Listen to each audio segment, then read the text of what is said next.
warahmatullahi wabarakatuh. Perkenalkan, nama saya Novel Dwi Budiliana dari kelas F2 dengan NPM 101204996F.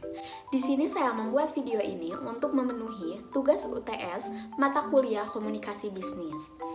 Materi yang akan saya bahas kali ini yaitu yang pertama ada dasar komunikasi dan komunikasi bisnis, yang kedua ada bentuk-bentuk komunikasi bisnis, yang ketiga ada perencanaan pesan-pesan bisnis, yang keempat ada penulisan dan revisi pesan bisnis, yang kelima ada perencanaan pengorganisasian dan revisi pesan bisnis, dan yang keenam ada penulisan pesan positif, pesan negatif, dan pesan persuasif. Nah, yang pertama kita akan membahas dulu dasar-dasar komunikasi dan komunikasi bisnis. Apa sih komunikasi itu? Komunikasi berasal dari bahasa Latin, communis, yang artinya sama, communico, communication, dan communicare, yang berarti membuat sama.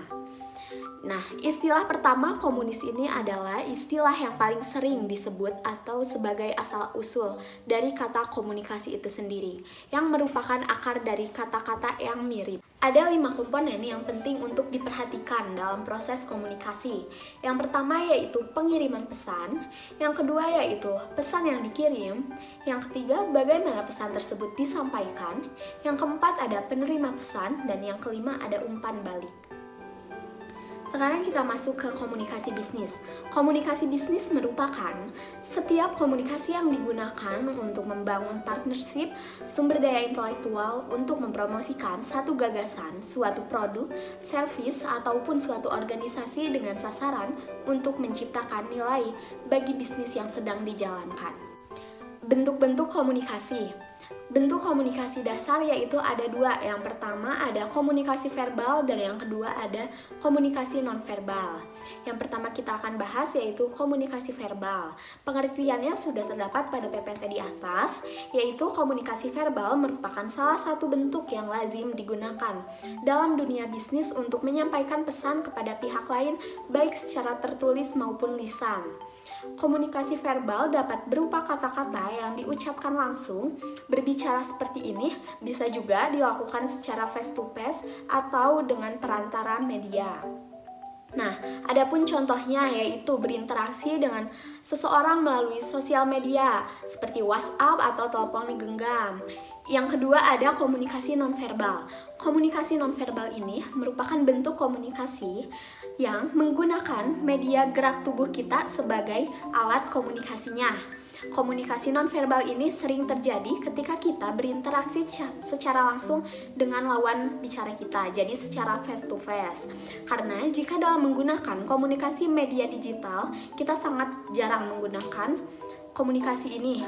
Nah, contohnya seperti ketika kita berbicara dengan lawan bicara kita. Lawan bicara kita mengangguk atas pernyataan yang kita buat. Artinya ia setuju dengan pernyataan yang kita buat. Sebaliknya, jika ia menggeleng atas pernyataan yang kita buat, artinya ia tidak setuju atas pernyataan yang kita buat.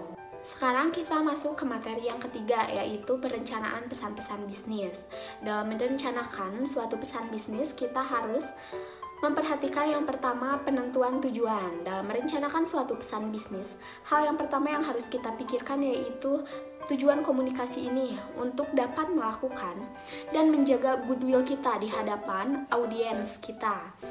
Yang kedua adalah analisis audiens. Nah, tadi kan kita sudah mendapatkan tujuan kita mengirim perencanaan pesan bisnis ini ke siapa. Nah, sekarang kita menentukan analisis audiens ini dengan siapakah mereka yang akan kita kirim pesan ini, bagaimana pemahaman mereka, latar belakang usia mereka, pendidikan mereka, jenis kelaminnya pun, bahkan minat mereka, kita harus cari tahu terlebih dahulu. Setelah menganalisis tujuan dan audiens, lalu kita masuk ke langkah berikutnya yaitu menentukan ide pokok. Nah, penentuan ini untuk cara mencapai tujuan kita dalam mengirim pesan bisnis. Pokok bahasan yang harus kita kirim yaitu dengan menjelaskan isi tujuan dari topik tersebut sehingga dapat diterima oleh audiens kita. Yang keempat ada seleksi saluran dan media. Pilihlah saluran media komunikasi yang sangat tergantung dengan sifat pesan, waktu, formalitas, dan harapan penerima. Saluran komunikasi terdiri atas saluran komunikasi secara lisan dan tertulis. Masing-masing saluran memiliki beberapa jenis media. Penulisan dan revisi pesan bisnis. Revisi pesan bisnis merupakan perbaikan pesan bisnis yang direncanakan dan dibuat, dapat ditinjau ulang, dan dapat disempurnakan untuk menghindari adanya kesalahan. Jadi kayak double check lagi. Nah, revisi ini merupakan langkah terakhir dalam mengembangkan pesan bisnis secara efektif. Nah, adapun keterampilan merevisi pesan bisnis. Yang pertama, pesan secara tertulis dengan cara mengedit isi pesan, pengorganisasian, dan cara penulisan. Yang kedua dengan teknis penulisannya, jadi kita edit lagi. Dan yang keempat dengan mengedit format dan layout. Untuk perencanaan, pengorganisasian, dan revisi pesan bisnis, di sini saya langsung membuat studi kasusnya. Untuk perencanaannya, seorang owner yang bergerak di bidang minuman milk tea ingin berkolaborasi dengan sebuah perusahaan di bidang minuman, yaitu Coffee Rare. Langkah pertama yang saya buat untuk melakukan kerjasama ini dengan mengirimkan email kepada perusahaan kopi tersebut, email berupa perkenalan dan ajakan untuk berkolaborasi.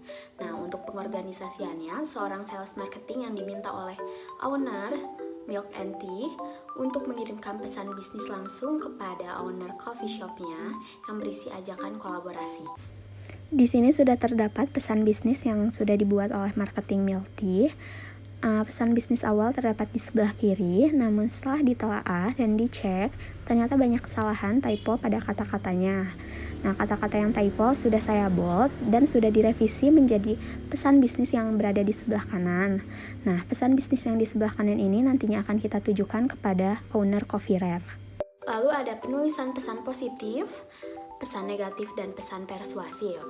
Di sini kita bahas dulu pengertiannya masing-masing, yaitu pesan positif adalah pesan-pesan bisnis yang memberikan kesan menyenangkan kepada pihak lain, yang meliputi good news dan goodwill. Nah, untuk pesan negatif sendiri yaitu pesan apapun yang membuat pembaca akan memiliki reaksi emosional yang tidak menyenangkan. Lalu ada pesan persuasif yang sifatnya mengajak, yaitu pesan persuasif itu kemampuan untuk menyampaikan suatu pesan dengan cara membuat audiens atau pembaca merasa mempunyai pilihan dan membuat mereka setuju. Di sini ada penulisan pesan positif, pesan negatif, dan pesan persuasif.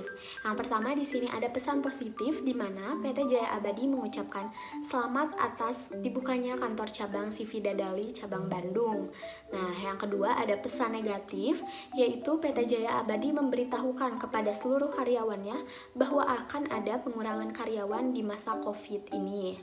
Nah, yang ketiga ada pesan persuasif di mana PT Jaya Abadi itu mengajak seluruh karyawannya untuk tetap mematuhi protokol kesehatan, yaitu dengan cara memakai masker, mencuci tangan, dan selalu cek suhu tubuh. Sekian dari saya, mohon maaf bila banyak kesalahan dan kurangnya dalam penyampaian materi. Wassalamualaikum warahmatullahi wabarakatuh.